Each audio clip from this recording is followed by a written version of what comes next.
them. Richard A. Dowell, in the Olmecs, America's First Civilization, wrote, "The identity of these first Olmecs remains a mystery. Some scholars believe they were Mocaya, migrants from the Pacific coast of Chiapas, who brought improved maize strains and incipient social stratification with them. Others propose that Olmec culture evolved among the local indigenous populations without significant external stimulus. I prefer the latter position, but freely admit that we lack sufficient information on the period before 1500 BC to resolve this issue." You can see that quote on page 25. Deal poses only two possibilities: Mocaya or indigenous local development, nothing else, so this does not allow the possibility of an African intervention. Also see that San Lorenzo has been pushed back to 1600 BC and that the pottery from that period is identical to pottery from Mocaya, El Manatí, and Chiapas, supporting Clark and Pye that there were several contacts between San Lorenzo and Mocaya. The first one, Mocaya, was more advanced and influenced San Lorenzo, and later comes the contact used by Winters where San Lorenzo came back and influenced Mocaya. Clyde claimed the Olmec arose suddenly in 1200 BC, yet he just read a quote that states that the Olmec were already forming over 300 years before in 1500 BC. 300 sudden years.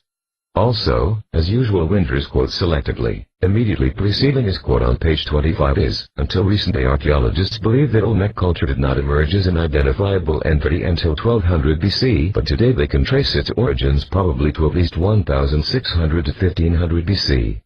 During that century, true Olmec remains were ritually deposited at El Manatí, a sacred shrine near San Lorenzo in the lower Coatzacoalcos basin. There is good reason to believe that the worshippers came from San Lorenzo, the first large Olmec center and possibly the original hearth of Olmec culture and art."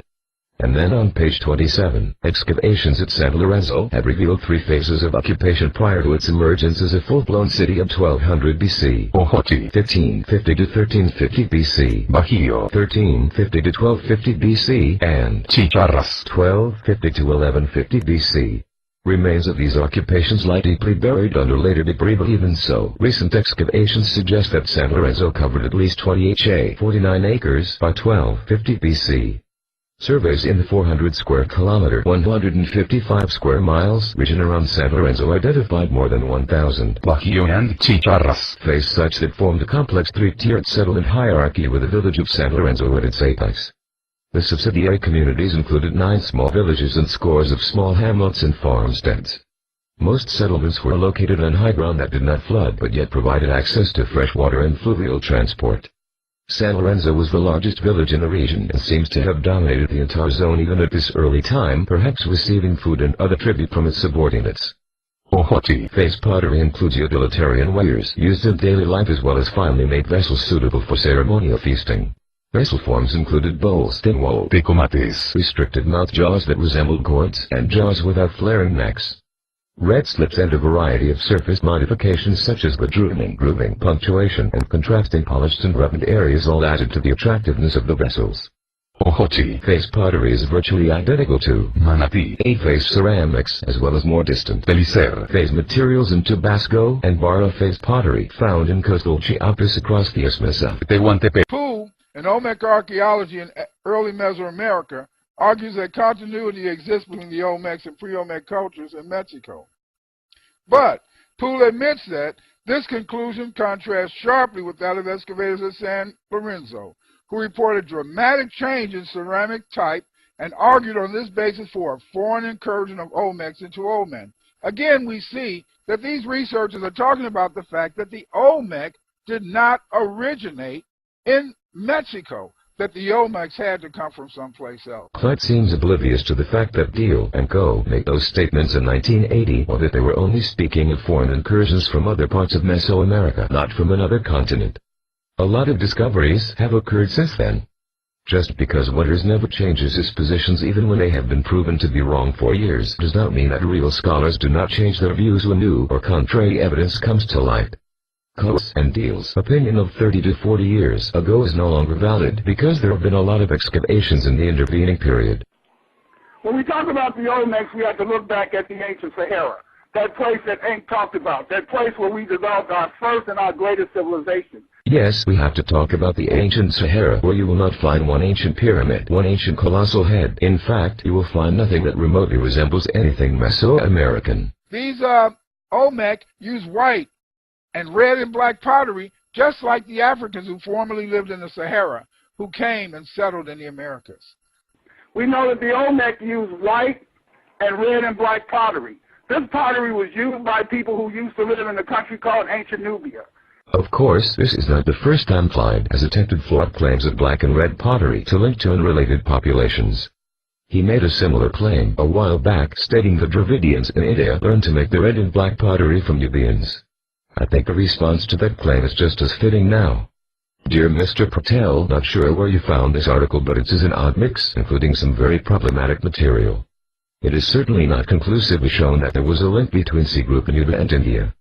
The C group from around 2500 to 1600 BC did produce red pottery with black rings, part of a much wider Middle Nile and pre-dynastic Egyptian tradition. This is simply a result of alternating reducing and oxidizing conditions during firing. It has been used in many places on most continents and at many times. It is unlikely to represent diffusion. The Megalithic South India BRW clearly develops out of the Neolithic pottery as a result of improved control of firing conditions. Dorian Q. Fuller, Institute of Archaeology, UCL. Dorian Fuller is an expert on both Nuba and India. He clearly shows how Clyde's argument didn't hold water then, as his argument doesn't hold water now. Many of the jade artifacts that these Africans made in the Sahara are made of a jade called Amazonite or feldspar. They made tools, arrows, knives, and edges. Here we have a jadeite Amazonite tool from Niger. African people, before they came to Mexico, were already quite familiar with jade. They used this jade to make many artifacts. They didn't learn this art in the Americas, they brought it with them. That point looks to be a bifacial felside point, feldspar and quartz, not Amazonite. Bifacial points have been around since Homo erectus.